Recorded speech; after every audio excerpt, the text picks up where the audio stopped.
Teman-teman, kalau ada di antara kita misalnya, pada saat dia memberikan bantuan kepada seseorang, tukang parkir, orang miskin di jalan misalnya. Dia memberikan uang 10.000 rupiah misalnya. Bagi dia 10.000 sudah besar. Gitu kan. Mungkin dia biasa memberikan 2.000. Dia lihat ada orang miskin dikasih 10.000. Kemudian orang itu terima, langsung jalan. Tidak terima kasih. Kira-kira apa yang diucapkan? Dia akan mengatakan, tidak tahu terima kasih.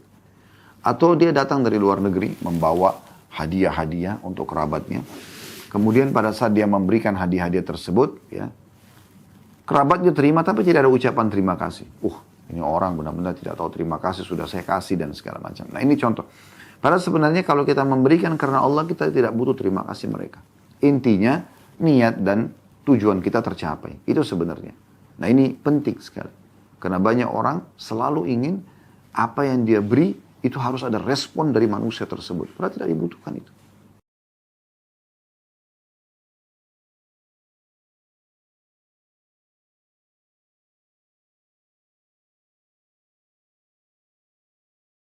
Assalamualaikum warahmatullahi wabarakatuh. Alhamdulillah, wassalatu wassalamu ala rasulillah. Segala puji dan puja kehadirat Allah subhanahu wa ta'ala, juga salawat dan taslim kepada Nabi besar Muhammad sallallahu alaihi wa ala alihi wa sahbihi wasallam.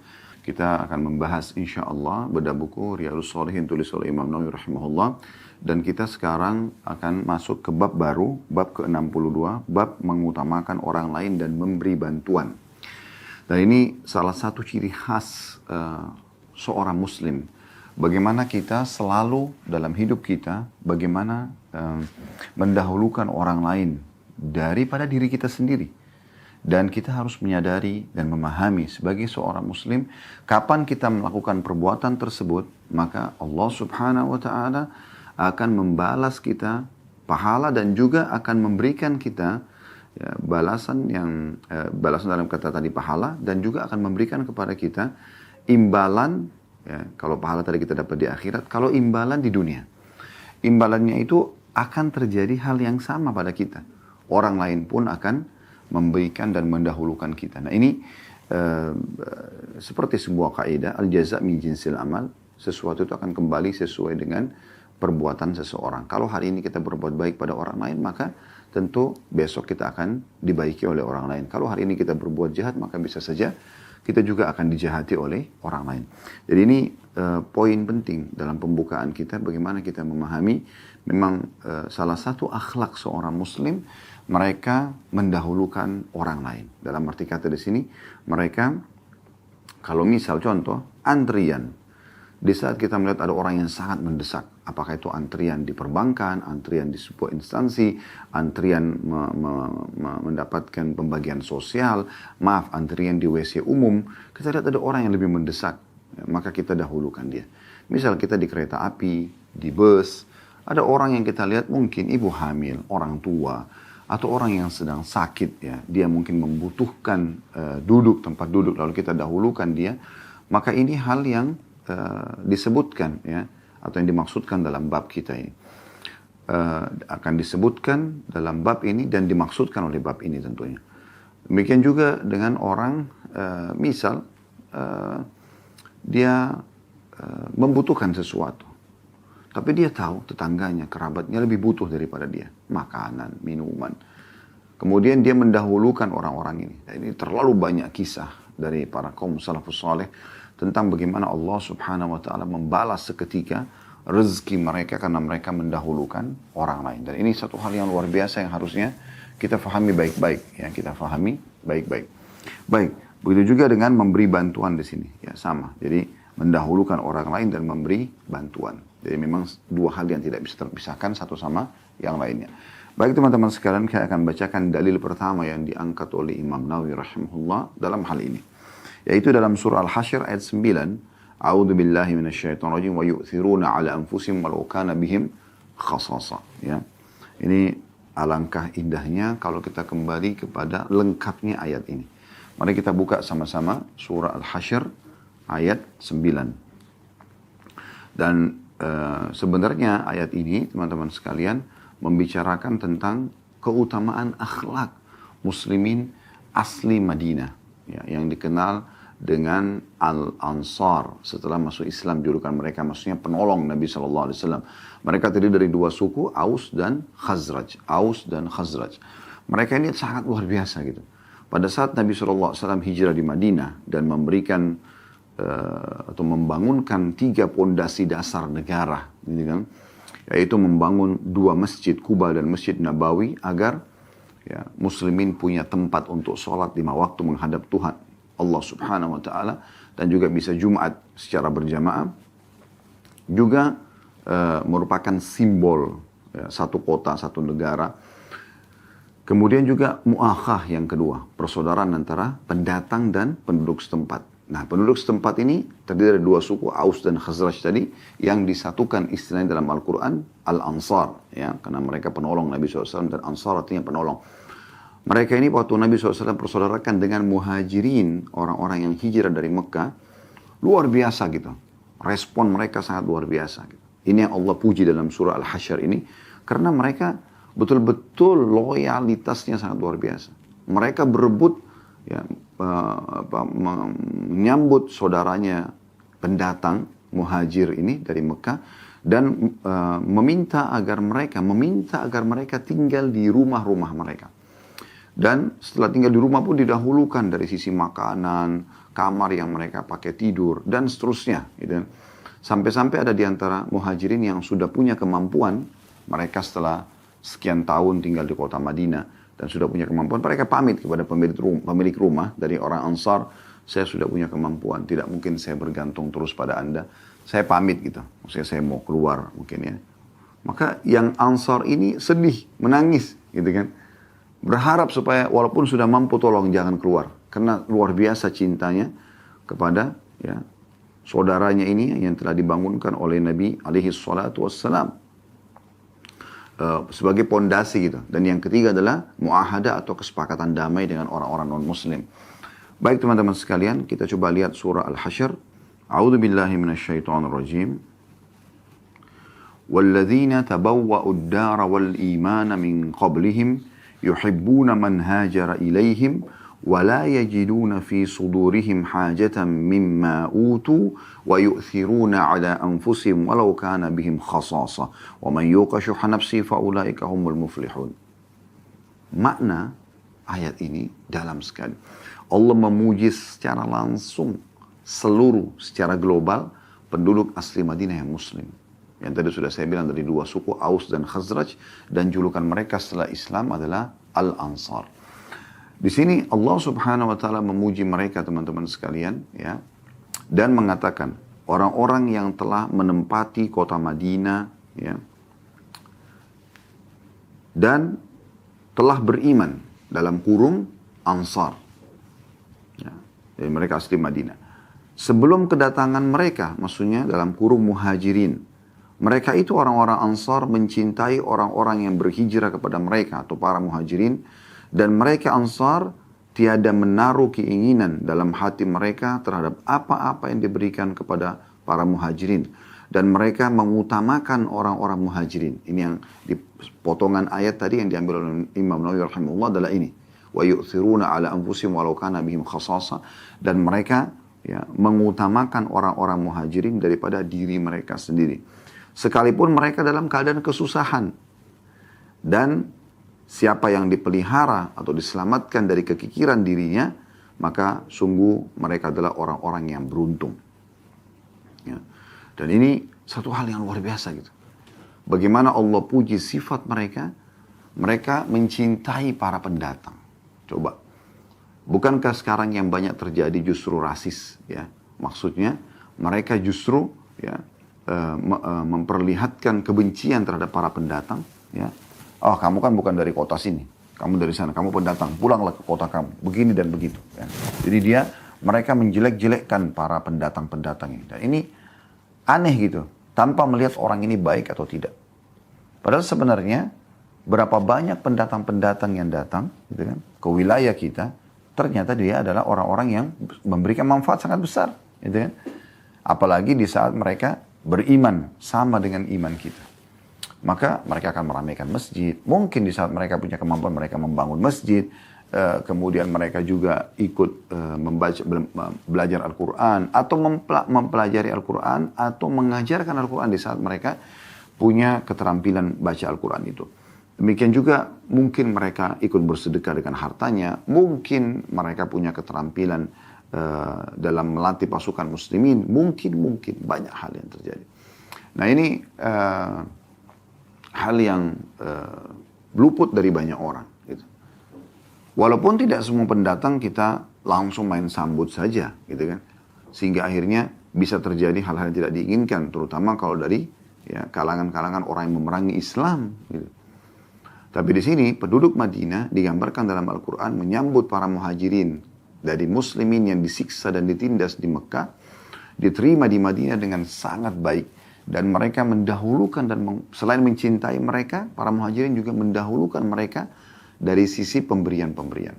Ya, sampai diceritakan ada satu muhajir terlambat hijrah dari Mekah. Begitu dia tiba di Madinah, sahabat-sahabat yang lain, puluhan orang jumlahnya, ya, kurang lebih ya, seingat saya 80, hampir 80 orang yang hijrah ke Madinah, 70 sekian ya, salah satunya antara 70 sampai 80 orang yang hijrah ke Madinah, maka mereka itu tidak punya apa-apa karena hartanya dirampas oleh orang-orang musyrik Mekah, dan mereka pada saat tiba di Madinah tidak punya keluarga, tidak punya kenalan, tidak punya pekerjaan ya. Lalu kemudian ditanggunglah oleh para orang-orang Ansar ini. Ada satu orang kebetulan telat hijrah. Dia datang sendirian gitu. Pada saat dia tiba, Nabi SAW kenal dia, kemudian Nabi SAW sambut, lalu Nabi berkata di masjid kepada orang-orang yang ada saja pada saat itu, siapa yang ingin ya membantu saudaranya ini? Maka ada satu orang Ansar, kebetulan dia orang susah dan dia tidak punya, ya, belum ada orang muhajir yang puluhan yang hijrah sebelumnya yang sempat dia berikan khidmah, bantuan, ya, pertolongan kepadanya. Dia mengatakan, saya Rasulullah. Padahal dia tidak punya apa-apa ini orang. Gitu. Tidak punya apa-apa. Kemudian tiba-tiba saja Nabi SAW mengatakan, baiklah, bawalah saudaramu ini. Dibawalah ke rumah. Begitu masuk ke dalam rumah, memang dia ingin memberikan tempat tinggal. Dan tentu hidup bersamanya karena tidak punya apa-apa orang ini. Maka si pemilik rumah, orang Ansar ini berkata kepada istrinya, ya, kamu punya makanan gak? Dia bilang, tidak ada lagi. Kecuali makanan bayi kita, makanan bayi. Ya, seperti cuma makanan bubur ya. Kata dia, baiklah, buatlah makanan itu, lalu kita hidangkan buat tamu kita. Walaupun di malam itu, kebetulan pemilik rumah ini belum makan sama sekali. Mereka orang susah. Dan yang ada cuma makanan bayi buat mereka. Jadi si suami istri itu rencana memang bersabar, gak ada makanan, yang sudah kelaparan malam itu gitu. Namun kan ada tamu, mereka korbankan bahkan anaknya sendiri gitu. Dibuatlah makanan tersebut, lalu dia bilang pada istrinya, padamkan. Maksudnya pada saat itu kan orang menggunakan minyak zaitun, lalu ada sedikit sumbu yang membuat ada api ya. Dipadamkanlah, supaya memberikan gambaran kalau pemilik rumah akan tidur. Dengan tujuan agar tamu ini nggak malu makan. Khusus untuk titik-titik ruangan tertentu dipadamkan. Gitu. Supaya tamu ini tahu kalau tuan rumah tidur maka dia leluasa makan ya, dia tidak merasa risih gitu. Dan tamu pun tidak tahu kalau sebenarnya pemilik rumah tidak punya apa-apa. Setelah mereka lakukan itu, akhirnya tamu pun makan, habis itu diberikan kesempatan untuk istirahat. Besoknya Nabi SAW bertemu dan Nabi SAW mengatakan, sungguhnya Allah ya kagum dengan perbuatan kalian berdua. Maksudnya dia suami istri. Dengan begitu luar biasa gitu, mereka dahulukan diri mereka. Ada di antara muhajir yang pengen sekali tinggal di dekat rumah Nabi, dekat masjid dan rumah Nabi SAW. Maka ada orang Ansar tahu itu. Mereka menghadiahkan rumahnya dan dia pindah ke pinggir kota Madinah. Coba bayangkan. Terfikir nggak teman-teman? Kita berada di Jakarta Pusat, kita berikan rumah kita, gitu, kemudian kita pindah ke pinggiran Jakarta. Gitu. Ini contoh saja, gitu kan. Jadi di pusat kota Madinah, di dekat Rasulullah SAW, diberikan sama dia rumah. Begitu luar biasa. Makanya Allah SWT puji mereka. Ya. Dan ada pesan setelah itu, saya rasa perlu kita renungi sama-sama dan tadabburi. Ayat selanjutnya. Ya. Tadi kalau ayat 9-nya, kalau tadi ayat 9-nya ada ayat 10-nya. Kita lanjutkan ya. وَالَّذِينَ جَاءُوا مِنْ بَعْدِهِمْ Yaquluna rabbana ighfir lana wa li ikhwanina alladhina sabaquna bil imani wa la taj'al fi qulubina ghillan lil ladzina amanu rabbana innaka raufur rahim. Dan orang-orang yang datang sesudah mereka, kita-kita ini, setelah Allah menceritakan bagaimana baiknya akhlak dan dermawannya orang-orang Ansar, Allah mengatakan, dan orang-orang yang datang setelahnya. Maksudnya kita-kita ini, pelajarilah sejarah orang-orang ini, orang-orang beriman sebelum kita, lalu ucapkanlah, ya Allah, ya Rabb kami, berilah ampunan kami dan saudara-saudara kami yang telah beriman lebih dulu daripada kami. Dan janganlah engkau membiarkan kedengkian dalam hati kami terhadap orang-orang yang beriman. Jadi jangan sampai kami justru membenci para sahabat Rasulullah, para orang-orang yang telah mendahului kita ya, dalam iman. Dan ya Rabb kami, sesungguhnya engkau Maha Penyantun lagi Maha Penyayang. Jadi ayat ini menjelaskan kepada kita bahwasanya perlunya kita mengetahui tentang perbuatan-perbuatan baik dari orang-orang saleh sebelum kita, terutama dari kalangan para sahabat Nabi ridwanullah alaihim, dan lebih khusus lagi ya para kaum Ansar yang disebutkan dalam ayat ini. Kemudian tentu punya kelebihan banyak sekali, mereka punya keutamaan. Anda kalau baca buku-buku hadis ya yang membahas tentang manaqibul Ansar atau keutamaan orang-orang Ansar, banyak sekali keutamaan mereka gitu. Di antaranya kata Nabi SAW, tanda-tanda keimanan mencintai Ansar dan tanda-tanda kemunafikan membenci Ansar. Sampai pada tingkat itu. Jadi Anda mencintai penduduk asli Madinah saja yang telah menjadi penolong Nabi SAW, itu sudah menandakan Anda punya keimanan yang luar biasa. Ya. Begitu juga kalau Anda membenci beri tanda-tanda kemunafikan. Ya. Jadi ini poin yang harus difahami, terutama bagi kita-kita yang datang setelah mereka. Jangan lagi kita sibuk teman-teman sekalian membahas tentang perselisihan yang sempat terjadi di kalangan mereka. Makanya ulama ahli sunnah wal jamaah mengatakan yang didahulukan dalam perselisihan kalaupun ada terjadi di antara para sahabat ridwanullah alaihim yaitu diam. Karena kita tidak menyadarinya. Dan sebagian ulama ahli sunnah mengatakan kalau Allah subhanahu wa ta'ala telah menyelamatkan pedang kita di masa-masa itu dari perselisihan yang terjadi, kenapa kita libatkan lisan kita sekarang pada perselisihan mereka? Jadi yang ada adalah kita disuruh mencintai mereka, kita disuruh mendoakan mereka. Bukan justru kita sengaja ya mencari-cari celah di mana kita akan mendapatkan kesalahannya. Ya. Sampai pada tingkat ada orang yang menisbatkan diri pada kaum muslimin yang mengkafirkan sahabat. Dan ini berbahaya sekali. Kecuali memang ada di antara mereka yang pura-pura Islam, kemudian mereka murtad di masa Nabi SAW, tidak dikategorikan sahabat. Karena sahabat itu, ridwanullah alaihim adalah orang-orang yang telah beriman kepada Nabi SAW. Begitu definisinya ya, oleh para ulama, sahabat adalah orang-orang yang beriman kepada Nabi SAW di masa itu. Di masa Nabi SAW, kemudian meninggal dalam keadaan iman tersebut. Jadi memang mereka punya kedudukan tersendiri. Kemudian kita pindah ke ayat yang lain tentunya. Ya. Ayat yang kedua, karena kita bukan sedang membahas orang-orang Ansar, kebetulan saja ayat Al-Hasyr. Ayat 9 tadi, ayat 9 dari surah Al-Hasyr diangkat oleh Imam Nawawi, maka kami sedikit menyinggung. Kemudian yang kedua, dalil yang diangkat oleh beliau dalam bab mendahulukan orang lain dan memberi bantuan. Surah Al-Insan ayat 8. Ini ciri ahli surga ini. Ya. Ciri ahli surga. Salah satu ciri mereka adalah A'udzu billahi minasyaitonir rajim Al-Insan ayat 8 wa yut'imuna at-ta'ama ala hubbi miskina wa yatima wa asira wa yut'imuna at-ta'ama ala hubbi miskinan wa yatima wa asira, dan mereka memberikan makanan yang disukai oleh orang-orang miskin, anak yatim dan orang-orang yang ditawan. Perhatikan potongan ayat makanan yang disukai ya. Jadi bukan ya, makanan yang kita tidak sukai. Makanan yang kita paling favoritkan itu yang sedekahkan kepada orang miskin. Bukan hanya selalu sisa-sisa makanan. Ya. Tapi bagaimana kita memberikan yang kita suka. Yang kita suka penataannya, yang kita suka jenisnya, yang kita suka aromanya, yang kita suka cita rasanya. Itu yang disedekahkan. Allah subhanahu wa ta'ala menyuruh kita sedekahkan itu. Ya. Sedekahkan itu. Dan ini ciri ahli surga. Ya. Bagaimana kita memberi bantuan kepada orang, tapi yang kita suka. Kalau kita di posisi orang tersebut, suka nggak kalau kita menerima ini? Ini bab yang luar biasa gitu ya, yang harus kita pahami baik-baik. Supaya lebih jelas, coba kita kembali kepada surah Al-Insan. Ya. Karena ini adalah potongan ayat. Saya bacakan dari ayat satunya dulu. A'udzubillahi minasyaitonirrajim. Hal ata 'alal insani hinun minad dahri lam yakun syai'an madhkura. Bukankah telah datang atas manusia itu satu waktu dari masa, ya, sedang dia ketika itu belum merupakan sesuatu yang dapat disebut. Maksudnya bagi orang-orang yang sudah sampai pada tingkat jabatan yang tinggi, harta yang melimpah, ya, nama yang harum, martabat, segala macam, kesempurnaan fisik, keturunan, pasangan hidup, apalah gitu kan. Atau mungkin dia lebih senior, lebih tua misalnya. Tapi Allah mengatakan, bukankah sudah datang waktu, ya, seseorang itu harusnya merenungi di mana dia belum pernah dikenal sebelumnya. Dari mana dia? Dari tetes sperma yang tidak dikenal gitu ya.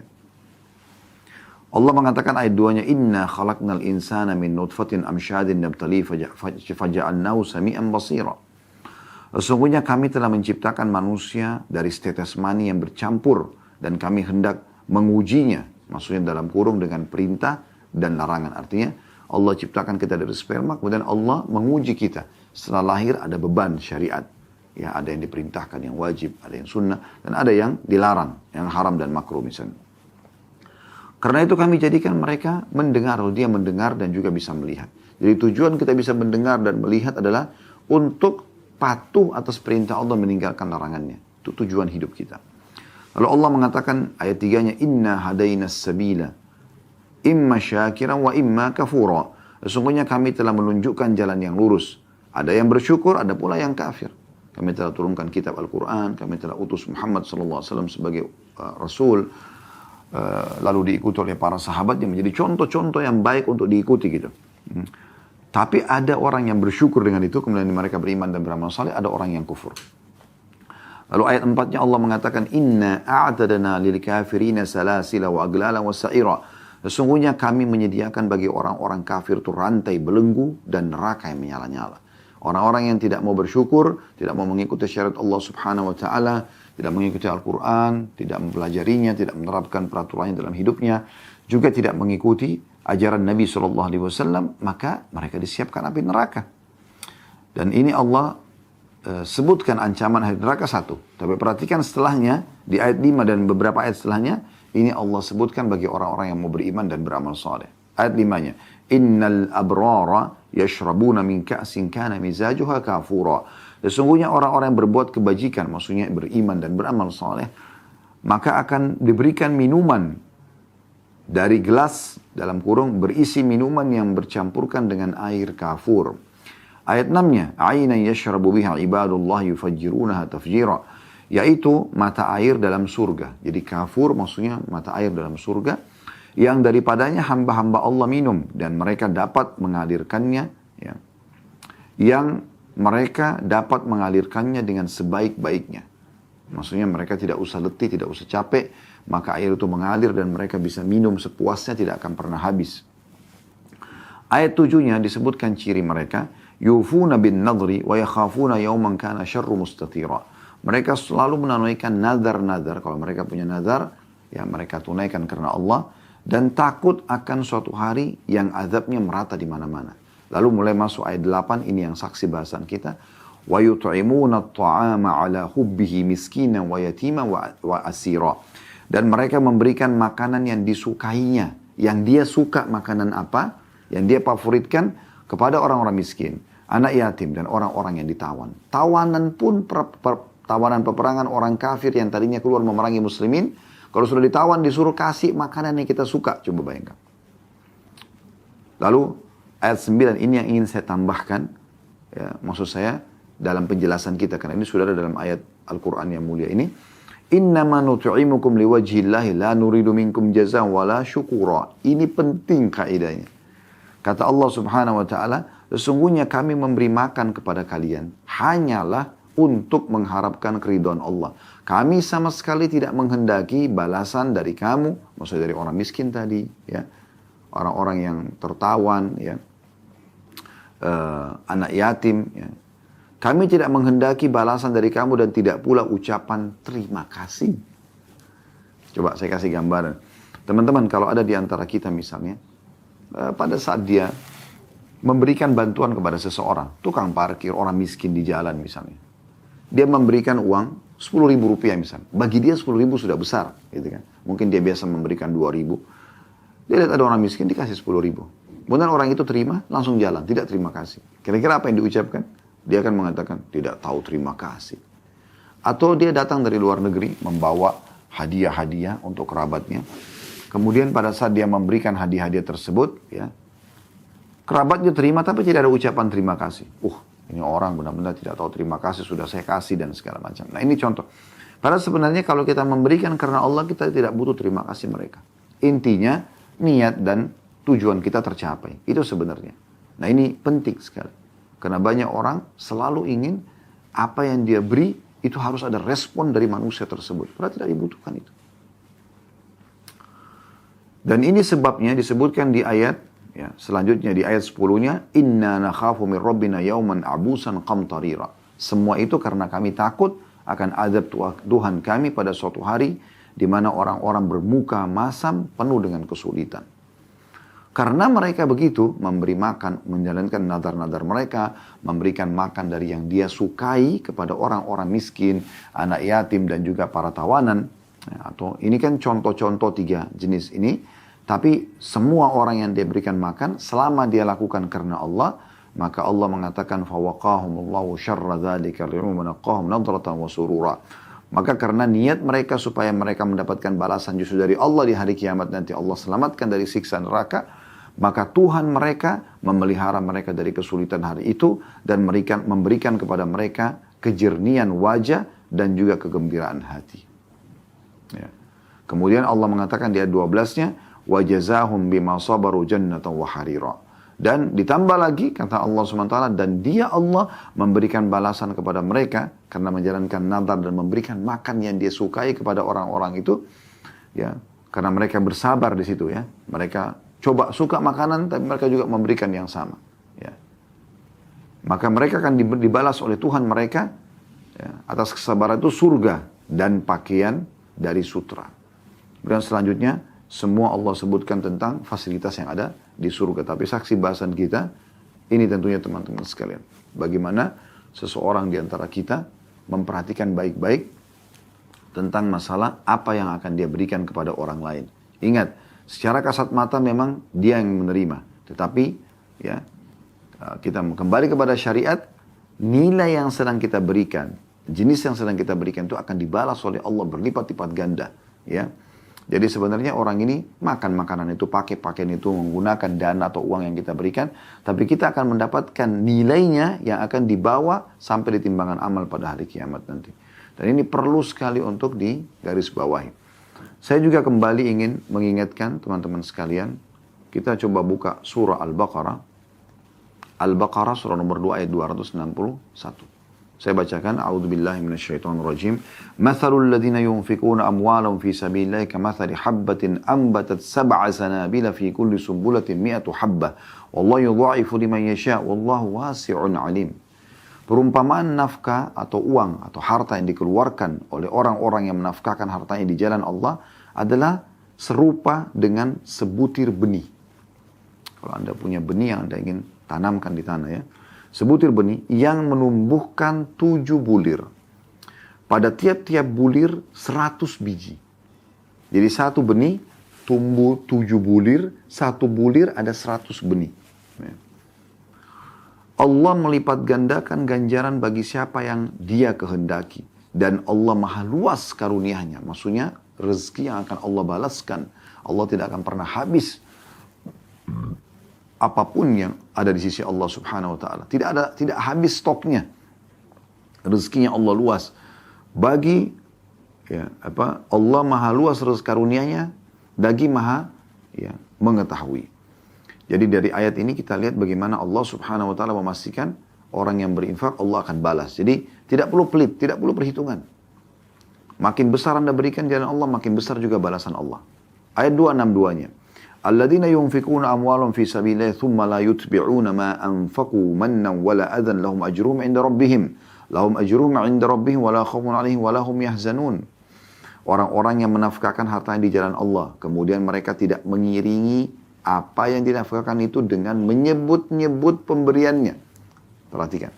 Kalau tadi dalam surah Al-Insan tidak menyakiti, dia tidak mengharapkan balasan, tidak harapkan ucapan terima kasih. Ya. Kalau di sini ditambahkan lagi dalam ayat ini, dia tidak menyebut-nyebut pemberiannya. Kamu kan sudah saya bantu begini. Kamu kan sudah saya berikan makanan, kamu sudah saya berikan pakaian, kamu sudah saya berikan pekerjaan dan segala macam. Dan juga dengan tidak menyakiti perasaan si penerima. Jadi pengemis itu raja di mata seorang mukmin. Karena dia dianjurkan untuk memberi, Allah menunjukkan memberi, dan dengan itu Allah berikan dia seperti mana tadi sudah dijelaskan di ayat sebelumnya, 261-nya. Kalau orang berinfak seperti sekecil sampai sebesar apapun, dia seperti sebuah benih. Benih itu akan menumbuhkan 7 bulir, 1 bulir ada 100. Ya. Jadi di setiap satu benih itu ada 7 bulir, dan dalam 1 bulir ada 100 biji. Jadi ini pemberian yang luar biasa gitu. Lalu kata Allah Subhanahu wa taala, mereka akan memperoleh pahala di sisi Tuhan mereka, tidak ada kekhawatiran terhadap mereka, dan tidak pula mereka bersedih hati. Lalu ayat 263-nya Allah mengatakan, qaulun ma'rufun wa maghfiratun khairun min sadaqatin yatba'uha adza wallahu ghaniyyun halim. Perkataan yang baik dan pemberian maaf lebih baik daripada sedekah yang diiringi dengan sesuatu yang menyakitkan perasaan si penerima.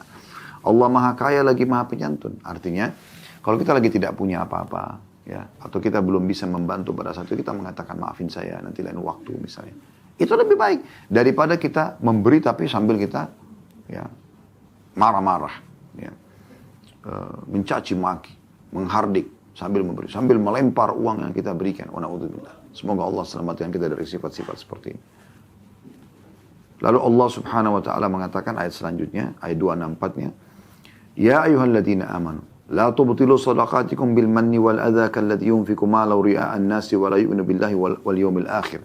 فَمَثَلُوا كَمَثَلِ صَفْوَانٍ عَلَيْهِ تُرَابٌ فَأَصَابَ وَابِلٌ فَتَرَكَهُ صَلْدًا لَا يَقْدِرُونَ عَلَى شَيْءٍ مِّمَّا كَسَبُوا وَاللَّهُ لَا يَهْدِي الْقَوْمَ الْكَافِرِينَ. Hai orang-orang yang beriman, janganlah kamu menghilangkan pahala sedekahmu. Jangan sampai tidak ada balasannya. Tidak dapat tadi seperti satu benih, ya, menumbuhkan 1 bulir, 7 bulir, 1 bulir ada 100 biji. Jangan sampai kamu kehilangan itu. Atau ada balasan di dunia yang Allah berikan, tambahan kesehatan, kekuatan, keturunan, rezeki yang melimpah. Jangan sampai kamu menghilangkan pahala sedekahmu. Bagaimana bisa hilang? Dengan menyebut-nyebutnya dan menyakiti perasaan si penerima. Seperti orang yang menafkahkan hartanya karena riya kepada manusia dan dia tidak beriman kepada Allah dan hari kemudian. Maka perumpamaan yang itu seperti batu licin. Perumpamaan mereka yang mereka infakkan sambil marah-marah, ya. Riya itu, perumpamaan adalah seperti batu licin yang di atasnya ada tanah. Anda lihat kalau batu licin lalu ditaburin tanah di atasnya. Ya. Kemudian batu itu ditimpa hujan yang lebat. Ya. Lalu menjadilah dia bersih atau dalam kurung tidak bertanah. Mereka tidak menguasai sesuatu pun dari apa yang mereka usahakan dan Allah tidak memberi petunjuk kepada orang-orang kafir. Ini bertubi-tubi Allah sebutkan ya masalah infak. Ayat 265-nya. Wa mathalul ladzina yunfikuna amwalahum ibtigha'a mardatillahi wa tathbitan min anfusihim kamathali jannatin birabbatin asabaha wabilun fa'atat ukulaha dhi'faini fa in lam yusibha wabilun fatal wallahu bima ta'maluna basir. Perumpamaan orang-orang yang membelanjakan hartanya, menafkahkan di jalan Allah karena mencari keridhaan Allah dan untuk keteguhan jiwa mereka, maksudnya di atas keimanan,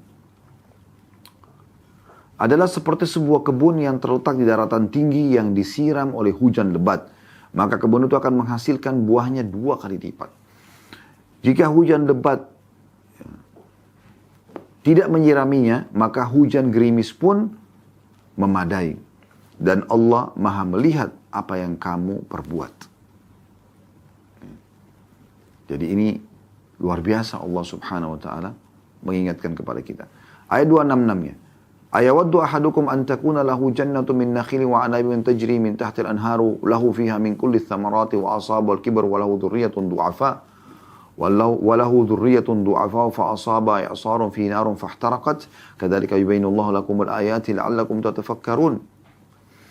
Apakah ada salah seorang di antaramu yang ingin mempunyai kebun kurma dan anggur yang mengalir di bawahnya sungai-sungai. Dia mempunyai dalam kebun itu segala macam buah-buahan. Kemudian datanglah masa tua pada orang itu sedang dia mempunyai keturunan yang masih kecil-kecil. Maka kebun itu ditiup oleh angin keras yang mengandung api, lalu terbakarlah. Demikianlah Allah menerangkan ayat-ayatnya kepada kamu supaya kamu memikirkannya. Nah, maksudnya percuma kalau seandainya dia tidak menginfakkan hartanya, akan sia-sia saja. Gitu. Lalu kita masuk ke peringatan selanjutnya 267-nya Allah mengatakan, Ya ayyuhalladzina amanu anfiqu min thayyibati ma kasabtum wa mimma akhrajna lakum minal ard wa la tayammamul khabitha minhu tunfikuna wa lastum biakhidhi illa an tughmidu fi wa alamu anna Allah ghaniyyun hamid. Coba renungi teman-teman, Allah berbicara dengan kita detail sekali. Allah mengatakan, hai orang beriman, nafkahkan, keluarkan, sedekahkan, berikan di jalan Allah sebagian dari hasil usahamu yang baik-baik dan sebagian dari apa yang kamu keluarkan dari bumi. Dan janganlah kamu memilih yang buruk-buruk lalu kamu menafkahkan daripadanya. Ya. Padahal kamu sendiri tidak mau mengambilnya melainkan dengan memincingkan mata terhadapnya. Kalau kau yang diberikan, kau sendiri tidak akan terima. Gitu. Dan ketahuilah bahwasanya Allah maha kaya lagi maha terpuji. Lalu Allah bongkar. Siapa sih yang membuat kita selalu ragu kalau bersedekah, menghitung perhitungan di jalan Allah? Syaitan. Allah bilang di ayat 268-nya, Asy-syaitanu ya'idukumul faqra wa ya'murukum bil fahsya wallahu ya'idukum magfiratan minhu wa fadla wallahu wasi'un alim. Syaitanlah yang telah menjanjikan dalam kurung menakut-nakuti kamu dengan kemiskinan. Kalau kau mau bersedekah, udahlah jangan, tak usah, dia masih mampu, dia bohong, dia ini, dia itu. Supaya tidak bersedekah. Padahal sebenarnya perintah Allah adalah sedekah. Dan menyuruh kamu berbuat kejahatan. Makna kejahatan sih dalam kurung, kalau Anda lihat terjemahan di aplikasi Al-Quran Anda adalah kikir. Sedang Allah menjadikan untukmu ampunan daripadanya dan karunia dengan sedekah itu. Dan Allah maha luas karunianya lagi maha mengetahui. Ini luar biasa. Jadi artinya menyuruh kalian bersedekah, memilih yang terbaik, memberikan yang mendahulukan orang lain adalah Allah. Yang karunianya sangat luas. Balasannya jelas gitu. Sementara yang membuat kalian ragu adalah syaitan. Ayat 269-nya. Yu'til hikmata man yasha' wa man yu'tal hikmata faqad utiya khairan katsiran wa ma yadhakkaru illa ulul albab. Allah menganugerahkan al-hikmah, maksudnya kepahaman terhadap Al-Quran dan Sunnah, supaya akhirnya dia ingin mengaplikasikan dan merealisasikan dalam kehidupannya, termasuk dalam masalah ini adalah masalah sedekah. Ya. Allah memberikan al-hikmah kepada siapa yang dikehendakinya, dan barang siapa yang dianugerahi hikmah, dia faham Al-Quran dan Sunnah, maka ia benar-benar telah dianugerahkan karunia yang sangat banyak. Dan hanya orang-orang yang berakal lah yang dapat mengambil pelajaran dari firman Allah itu. 270-nya, perhatikan dari 261, bertubi-tubi, berurut Allah sebutkan tentang masalah infakin. Wa ma anfaqtum min nafaqatin aw nadartum min nadrin fa innallaha ya'lamu ma lidh-dhalimina min ansar. Apa saja yang kamu nafkahkan, dilihat orang atau tidak dilihat orang, yang penting kau ikhlas karena Allah, kecil ataupun besar, Allah melihatnya. Dan apa saja yang kamu nazarkan, sesungguhnya Allah mengetahuinya. Orang-orang yang berbuat zalim, tidak ada seorang penolong pun baginya. Maksudnya dia zalim terhadap dirinya, kalau dia tidak mau membantu orang lain. Karena dia kehilangan peluang mendapatkan tambahan rezeki dari Allah karena dia bersedekah, dan juga mendapatkan pahala yang melimpah di akhirat nanti. Serta juga menyelamatkan diri dari sifat kikir. Ya. Dan dia mengiyakan bisikan-bisikan syaitan. Ayat 271-nya, in tubdus sadaqati fa ni'mahi wa in tukhfuha wa tu'tuha al-fuqara fa huwa khairun lakum wa yukaffiru 'ankum min sayyi'atikum wallahu bima ta'maluna khabir. Jika kamu menampakkan sedekahmu, maka itu adalah baik sekali. Kalau seandainya ada orang minta di depan pinggir jalan, di depan kantor, depan rumah, orang lain lagi lewat, kita tidak mungkin tunda, berikan saja. Kata Allah itu baik, tergantung kita kontrol niat kita saja. Ya. Maka itu adalah baik sekali. Dan jika kamu menyembunyikannya dan kamu berikan kepada orang-orang fakir, maka menyembunyikan itu lebih baik lagi bagimu. Dan Allah akan menghapuskan dari kamu dengan sedekah itu sebagian kesalahan-kesalahanmu, dan Allah mengetahui apa yang kamu kerjakan. Ya. Jadi ini peringatan-peringatan Allah SWT tentang masalah sedekah. Ayat 272-nya, laisa 'alaika hudahum walakin Allah yahdi man yasha, wa ma tunfiqu min khairin fali anfusikum wa ma tunfiquna illa ibtigha'a wajhillah, wa ma tunfiqu min khairin yuwaffa ilaikum wa antum la tudlamun. Bukanlah kewajibanmu menjadikan mereka, hai Muhammad, mendapatkan petunjuk. Itu cuma tugasnya menyampaikan saja. Nabi SAW menyampaikan. Para ulama, para da'i cuma menyampaikan. Seperti kami berceramah seperti ini cuma menyampaikan. Allah memberikan petunjuk bagi siapa yang mau menerima dan mengamalkan gitu ya. Akan tapi Allah lah yang telah memberi petunjuk atau memberi taufik siapa yang dikehendakinya. Dan apa saja harta yang baik yang kamu nafkahkan di dalam Allah, maka pahalanya itu untuk kamu sendiri. Manfaatnya kembali kepada kamu. Dan janganlah kamu membelanjakan sesuatu melainkan karena mencari keridhaan Allah. Jangan keluarkan kecuali karena mencari ridha Allah. Supaya ada hasilnya, ada manfaatnya. Dan apa saja harta yang baik yang kamu nafkahkan, niscaya kamu akan diberi pahalanya ya, dengan cukup, sedangkan kamu sedikit pun tidak akan dianiaya. Jadi ini luar biasa gitu ya. Dan begitu juga di ayat setelahnya, ayat 273-nya juga Allah menyebutkan kalau Allah mengetahui tentang apapun yang kita infakkan. Allah mengatakan lil fuqara'il ladzina uhsiru fi sabilillahi la yastati'una darban fil ard yahsabuhumul jahilu aghniya'a min at-ta'affufi ta'rifuhum bisimahum la yas'aluna an-nasa ilhafa wa ma tunfiqu min khairin fa innallaha bihi 'alim. Berinfaklah kepada orang-orang fakir yang terikat oleh jihad di jalan Allah. Mereka tidak berusaha di bumi, mereka tidak punya kemampuan karena mereka sedang berjihad. Orang-orang tidak tahu, menyangka mereka adalah orang-orang kaya karena mereka memelihara diri dari mengemis atau meminta-minta. Kamu kenal mereka dengan melihat sifat-sifat mereka. Mereka tidak meminta kepada orang secara mendesak. Dan apa saja harta yang baik yang kamu nafkahkan di jalan Allah, maka sungguhnya Allah mengetahuinya. Ya. Ayat 274-nya di sini terakhir ya, dari ayat 261 sampai 274 tentang masalah sedekah ini dan membantu orang lain. Allah mengatakan alladzina yunfikuna amwalahum bil-laili wan-nahari sirran wa 'alaniyatan falahum ajrun 'inda rabbihim wa la khaufun 'alaihim wa la hum yahzanun. Orang-orang yang sibuk menafkahkan hartanya di jalan Allah di waktu malam dan di waktu siang secara sembunyi-sembunyi dan terang-terangan, maka mereka mendapat pahala di sisi Tuhan mereka ya, dan tidak ada kekhawatiran terhadap mereka dan tidak pula mereka bersedih hati. Jadi luar biasa manfaat daripada membantu dan bersedekah kepada orang lain. Dan ingat, selalu tadi dalam surah Al-Insan ayat 8 diingatkan, kita tidak berharap ya, balasan, timbal balik, makanan yang kita berikan tetangga, hadiah yang kita berikan kepada kerabat atau teman-teman. Kita tidak pernah berharap ada balasannya. Karena Allah subhanahu wa ta'ala, ya, kita berharap Allah subhanahu wa ta'ala yang membalas kita. Bukan dari orang tersebut. Tidak berharap terima kasih. Kemudian di dalam surah tadi Al-Baqarah dijelaskan, ya, tidak menyebut-nyebutnya. Man, tidak juga adza, tidak menyakiti perasaan penerima. Coba. Inilah yang harus kita terapkan. Dan kita harus fahami teman-teman sekalian juga sebagai prinsip dasar seorang muslim. Kalau kita bersedekah, kita lebih butuh terhadap sedekah tersebut daripada orang yang menerimanya. Sehingga kita selalu rindu kepada para orang-orang miskin dan yang membutuhkan. Kita selalu membantu mereka. Karena memang kita mendapatkan pahala dari balasan tersebut. Dan harta itu, itulah caranya satu-satunya agar harta itu bisa dibawa ke timbangan amal kita nanti pada hari kiamat. Baik teman-teman sekalian, kita akan kembali membahas ya, lanjutan bahasan kita setelah membahas tadi panjang lebar ayat-ayat Al-Quran tentang masalah membantu orang lain bersedekah. Kita akan coba membahas hadis pertama dalam bab kita ini. Hadis pertama di sini ya, yang disebutkan oleh Imam An-Nawawi rahimahullah adalah hadis nomor 569 dari awal belajar ya. Berbunyi dari Abu Hurairah radhiyallahu anhu, beliau berkata, Ja'a rajulun ila Nabi sallallahu alaihi wasallam faqal inni majhud. Fa'arsala ila ba'di nisaihi faqalat walladhi ba'athaka bil haqq ma 'indi illa ma. Thumma arsala ila ukhra faqalat mithla dhalik hatta qulna kulluhunna mithla dhalik.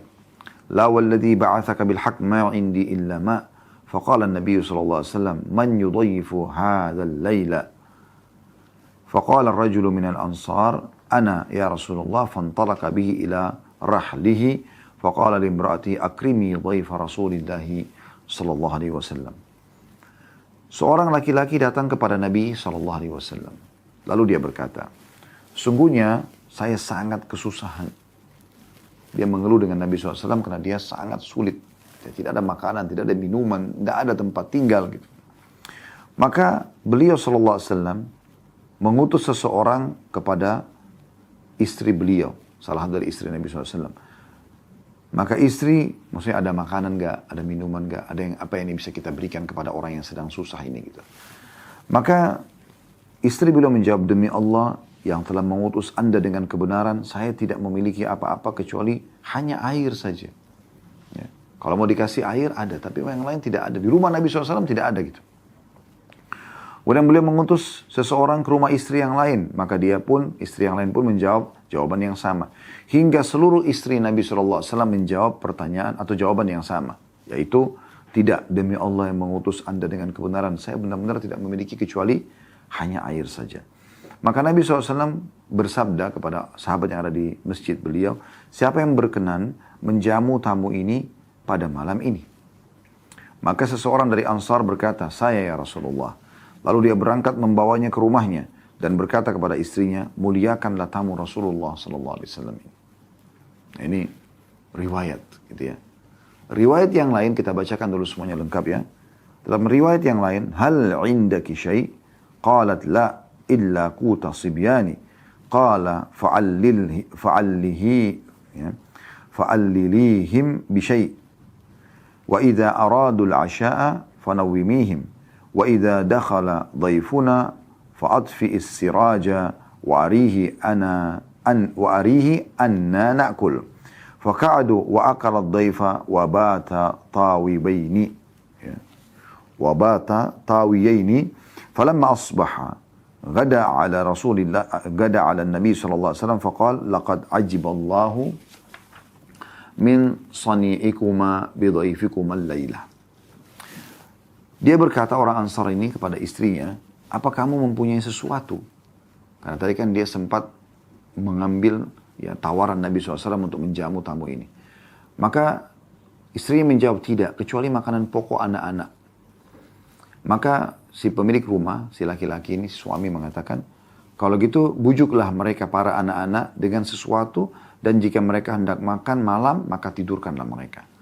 Dan apabila tamu kita masuk, maka padamkan lampu dan perlihatkanlah seolah-olah kita ikut makan. Kemudian mereka duduk dan tamu itu pun makan, sementara laki-laki itu dan istrinya melewati malam dalam keadaan lapar. Maka ketika pagi tiba, sahabat itu pergi menemui Nabi SAW, lalu beliau bersabda, sungguh Allah kagum pada perbuatan kalian dalam menjamu tamu kalian semalam. Hadis ini diriwayatkan oleh Bukhari dan juga Muslim. Kita akan membahas hadis ini teman-teman sekalian pada kesempatan ini. Dan kita cukupkan tentu hadis ini dengan ayat-ayat yang tadi sudah kita bahas. Setelah itu kita akan coba membaca beberapa pertanyaan yang sudah masuk. Saudaraku Siman, hadis ini mengandung banyak sekali mutiara-mutiara ilmu tentunya. Yang pertama yang bisa kita ambil dari potongan hadis, riwayat yang pertama tentunya. Bagaimana Nabi SAW adalah orang yang sangat dermawan. Dan beliau tidak pernah menolak orang-orang yang datang minta. Dan ini sudah merupakan ciri khas. Sebagaimana dinukil oleh sahabat Nabi Anas radhiyallahu anhu, kalau Nabi SAW tidak pernah menolak orang-orang yang meminta sesuatu. Ya. Dan beliau selalu, karena orang-orang tahu beliau suka sekali dengan tamu, membantu orang lain, maka orang-orang pada datang gitu. Meminta. Orang-orang pada datang, meminta kepada Nabi SAW. Dan beliau tidak pernah menolak. Maka ini harusnya menjadi sifat setiap muslim. Di saat ada orang datang meminta teman-teman sekalian, bukan pada saat itu saatnya kita cross check. Tapi saatnya kita memenuhi kebutuhan dia. Karena masing-masing sesuai dengan niatnya. Kita niat ingin memenuhi kebutuhan dia sebagai ya, aplikasi daripada perintah Allah dan Rasulnya Sallallahu Alaihi Wasallam.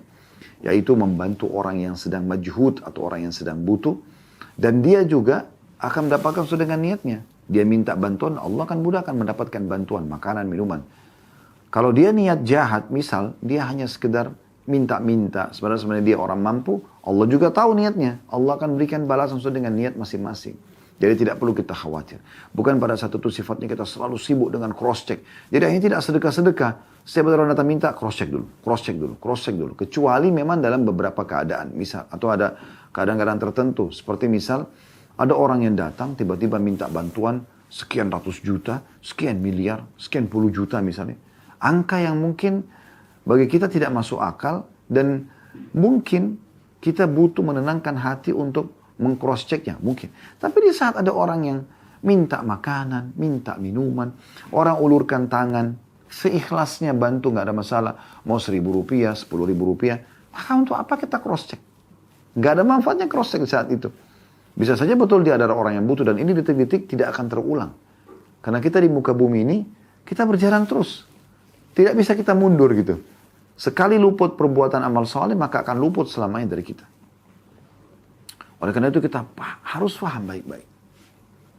Di saat Allah berikan kesempatan dan peluang ada orang miskin yang Allah datangkan, terima mereka, sambut mereka. Ya. Kemudian kita lihat di sini aplikasi daripada ya, Nabi SAW saking sukanya dengan sedekah, tidak cukup beliau mengatakan dia tidak cukup dengan melihat apa yang beliau tidak pegang apa-apa gitu ya.